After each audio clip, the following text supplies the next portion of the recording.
మధ్యప్రదేశ్‌లో ఒక గుడి ఉన్నది భోజశాల.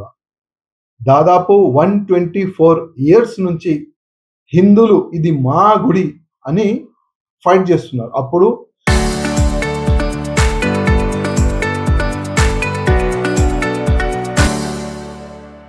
బ్రిటిష్ కాలంలో కూడా ఫైట్ చేసినారు. దాని తర్వాత మన భారతదేశానికి స్వతంత్రం వచ్చిన తర్వాత మనకు ఫ్రీడమ్ వచ్చిన తర్వాత కోర్ట్‌లో కూడా కంటిన్యూగా హిందువులు ఫైట్ చేస్తున్నారు. ఇది మా గుడి అని. కానీ కొంతమంది కావాలని అక్కడ ల్యాండ్ జిహాద్ చేసి అక్కడ ఒక మస్జిద్ కట్టినారు. దాని తర్వాత చానా వరకు అంటే బ్రిటిష్ కాలంలో కూడా అప్పుడు కూడా సర్వే అయింది. అప్పుడు కూడా అది గుడి అని చెప్పినారు. ఇప్పుడు కూడా దాదాపు 124 ఇయర్స్ కొట్లాట అయిన తర్వాత ఇవాళ డబుల్ బెంచ్ హైకోర్టు నుంచి ఒక ఆర్డర్ వచ్చింది. ఇది హిందూలో ఉన్న గుడి. ఎందుకంటే దాదాపు ఏఎస్ఐ నుంచి 98 డేస్ వరకు అక్కడ సర్వే జరిగింది. ప్రతి ఒక్క కోణంలో వాళ్ళు పోయి అక్కడ సర్వే చేసినారు. ఇది గుడియా మస్జిదా అని. కానీ ఏఎస్ఐ రిపోర్ట్ కూడా ఇది గుడి ఉన్నది. ఒకప్పుడు రాజా భోజ్ గారు సరస్వతి మాతా టెంపుల్ కట్టినారు. ఒకప్పుడు చాలా వరకు ఇక్కడ పిల్లలు వేదాలు నేర్చుకోనికి వచ్చేవాళ్ళు అని ఏఎస్ఐ రిపోర్ట్ కూడా ఇచ్చేసింది. ఇవాళ ఒక మంచి ఒక నిర్ణయం కోర్టు హిందువులకి ఫేవర్ గా ఇచ్చింది. ఇది సెకండ్ కేసు. గతంలో అయోధ్య రామ మందిరం కేసు కూడా 500 సంవత్సరాలు కేసు నడిచింది. దాని తర్వాత రాములు భక్తులు ఫేవర్ గా హైకోర్టు కేసు వచ్చింది. అక్కడ భవ్యమైన రాముడి గుడి ఇవాళ మనం చూస్తున్నాం. అదేవిధంగా అక్కడున్న సరస్వతి మాత ఒక మంచి విగ్రహం బ్రిటిష్ మ్యూజియంలో ఉన్నది. నేను ప్రధానమంత్రి మోదీ గారికి ఒక రిక్వెస్ట్ చేస్తున్నాను. ఆ బ్రిటిష్ మ్యూజియంలో ఉన్న ఆ సరస్వతి మాత టెంపుల్ ఆ విగ్రహాలని రిటర్న్ గా మన మధ్యప్రదేశ్ భోజశాల టెంపుల్ కి గురించి తీసుకొని రావాలని కోరుతున్నాను. అదేవిధంగా ఏ విధంగా అయోధ్యలో రాముడి గుడి ఇవాళ యావత్ ప్రపంచంలో ఉన్న హిందువులు వచ్చి అక్కడ దర్శనం చేసుకుంటారు. అదేవిధంగా మధ్యప్రదేశ్లో ఉన్న భోజశాలలో కూడా వచ్చి దర్శనం చేసేలాగా అంత పెద్ద గుడి కట్టాలని నేను ప్రధానమంత్రి మోదీ గారికి రిక్వెస్ట్ చేస్తున్నాను. అదేవిధంగా ఎన్నో సంవత్సరాల నుంచి మా అడ్వకేట్ గారు రవిశంకర్ జైన్ గారు కూడా నేను ధన్యవాదం ప్రకటన చేస్తున్నాను. ఎందుకంటే చాలా కష్టపడి ఆయన ఈ కేసుని హ్యాండిల్ చేసిండు. ఈ కేసు కూడా ఆయన గెలిచిండు. ఇది కాకుండా కుతుబ్ మినార్ కేసు కూడా పెండింగ్ ఉన్నది. తాజ్ మహల్ కేసు కూడా పెండింగ్ ఉన్నది. దాదాపు ఎన్నో గుళ్ళు ఈ ముఘలోలు ఈ ఔరంగజేబోలు పలగొట్టి మా హిందూ గుళ్ళని పలగొట్టి వాళ్ళు అక్కడ మస్జిద్ కట్టినారు. ప్రతి ఒక్క కేసు గెలుస్తాం ఆ నమ్మకం ఇవాళ హిందువుల్లో వస్తున్నది. మధ్యప్రదేశ్‌లో ఒక గుడి ఉన్నది భోజశాల. దాదాపు 124 ఇయర్స్ నుంచి హిందువులు ఇది మా గుడి అని ఫైట్ చేస్తున్నారు. అప్పుడు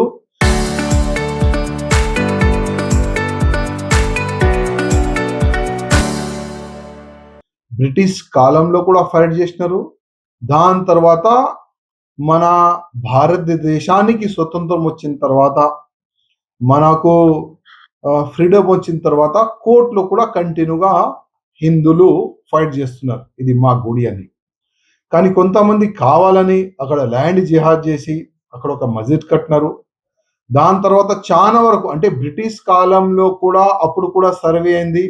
అప్పుడు కూడా అది గుడి అని చెప్పినారు. ఇప్పుడు కూడా దాదాపు 124 ఇయర్స్ కొట్లాట అయిన తర్వాత ఇవాళ డబుల్ బెంచ్ హైకోర్టు నుంచి ఒక ఆర్డర్ వచ్చింది. ఇది హిందూలో ఉన్న గుడి. ఎందుకంటే దాదాపు ఏఎస్ఐ నుంచి 98 డేస్ వరకు అక్కడ సర్వే జరిగింది. ప్రతి ఒక్క కోణంలో వాళ్ళు పోయి అక్కడ సర్వే చేసినారు. ఇది గుడియా మస్జిదా అని. కానీ ఏఎస్ఐ రిపోర్ట్ కూడా ఇది గుడి ఉన్నది. ఒకప్పుడు రాజా భోజ్ గారు సరస్వతి మాతా టెంపుల్ కట్టినారు. ఒకప్పుడు చాలా వరకు ఇక్కడ పిల్లలు వేదాలు నేర్చుకోనికి వచ్చేవాళ్ళు అని ఏఎస్ఐ రిపోర్ట్ కూడా ఇచ్చేసింది.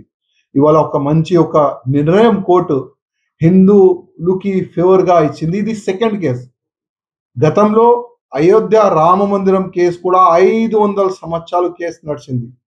దాని తర్వాత రాములు భక్తులు ఫేవర్ గా హైకోర్టు కేసు వచ్చింది. అక్కడ భవ్యమైన రాముడి గుడి ఇవాళ మనం చూస్తున్నాం. అదేవిధంగా అక్కడున్న సరస్వతి మాత ఒక మంచి విగ్రహం బ్రిటిష్ మ్యూజియంలో ఉన్నది.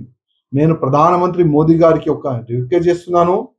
ఆ బ్రిటిష్ మ్యూజియంలో ఉన్న ఆ సరస్వతి మాత టెంపుల్ ఆ విగ్రహాలని రిటర్న్‌గా మన మధ్యప్రదేశ్ భోజ్‌శాల టెంపుల్‌కి గురించి తీసుకొని రావాలని కోరుతున్నాను. అదేవిధంగా ఏ విధంగా అయోధ్యలో రాముడి గుడి ఇవాళ యావత్ ప్రపంచంలో ఉన్న హిందువులు వచ్చి అక్కడ దర్శనం చేసుకుంటారు. అదేవిధంగా మధ్యప్రదేశ్‌లో ఉన్న భోజశాలలో కూడా వచ్చి దర్శనం చేసేలాగా అంత పెద్ద గుడి కట్టాలని నేను ప్రధానమంత్రి మోదీ గారికి రిక్వెస్ట్ చేస్తున్నాను.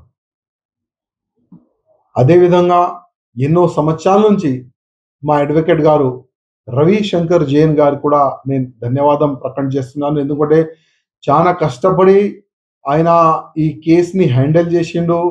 ఈ కేస్ కూడా ఆయన గెలిచిండు. ఇది కాకుండా కుతుబ్ మినార్ కేస్ కూడా పెండింగ్ ఉన్నది. తాజ్ మహల్ కేస్ కూడా పెండింగ్ ఉన్నది.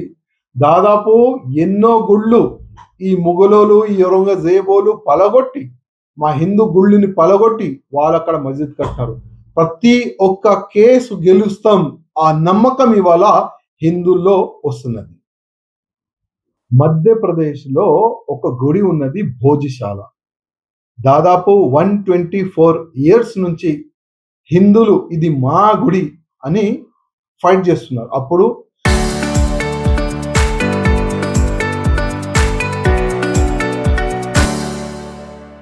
బ్రిటిష్ కాలంలో కూడా ఫైట్ చేసినారు. దాని తర్వాత మన భారతదేశానికి స్వతంత్రం వచ్చిన తర్వాత మనకు ఫ్రీడమ్ వచ్చిన తర్వాత కోర్టులో కూడా కంటిన్యూగా హిందువులు ఫైట్ చేస్తున్నారు. ఇది మా గుడి అని. కానీ కొంతమంది కావాలని అక్కడ ల్యాండ్ జిహాద్ చేసి అక్కడ ఒక మస్జిద్ కట్టినారు. దాని తర్వాత చాలా వరకు అంటే బ్రిటిష్ కాలంలో కూడా అప్పుడు కూడా సర్వే అయింది. అప్పుడు కూడా అది గుడి అని చెప్పినారు. ఇప్పుడు కూడా దాదాపు 124 ఇయర్స్ కొట్లాట అయిన తర్వాత ఇవాళ డబుల్ బెంచ్ హైకోర్టు నుంచి ఒక ఆర్డర్ వచ్చింది. ఇది హిందూలో ఉన్న గుడి. ఎందుకంటే దాదాపు ఏఎస్ఐ నుంచి 98 డేస్ వరకు అక్కడ సర్వే జరిగింది. ప్రతి ఒక్క కోణంలో వాళ్ళు పోయి అక్కడ సర్వే చేసినారు. ఇది గుడియా మస్జిదా అని. కానీ ఏఎస్ఐ రిపోర్ట్ కూడా ఇది గుడి ఉన్నది. ఒకప్పుడు రాజా భోజ్ గారు సరస్వతి మాత టెంపుల్ కట్టినారు. ఒకప్పుడు చాలా వరకు ఇక్కడ పిల్లలు వేదాలు నేర్చుకోనికి వచ్చేవాళ్ళు అని ఏఎస్ఐ రిపోర్ట్ కూడా ఇచ్చేసింది. ఇవాళ ఒక మంచి ఒక నిర్ణయం కోర్టు హిందువులకి ఫేవర్‌గా ఇచ్చింది. ఇది సెకండ్ కేస్. గతంలో అయోధ్య రామ మందిరం కేసు కూడా 500 సంవత్సరాలు కేసు నడిచింది. దాని తర్వాత రాములు భక్తులు ఫేవర్‌గా హైకోర్టు కేసు వచ్చింది. అక్కడ భవ్యమైన రాముడి గుడి ఇవాళ మనం చూస్తున్నాం. అదేవిధంగా అక్కడున్న సరస్వతి మాత ఒక మంచి విగ్రహం బ్రిటిష్ మ్యూజియంలో ఉన్నది. నేను ప్రధానమంత్రి మోదీ గారికి ఒక రిక్వెస్ట్ చేస్తున్నాను.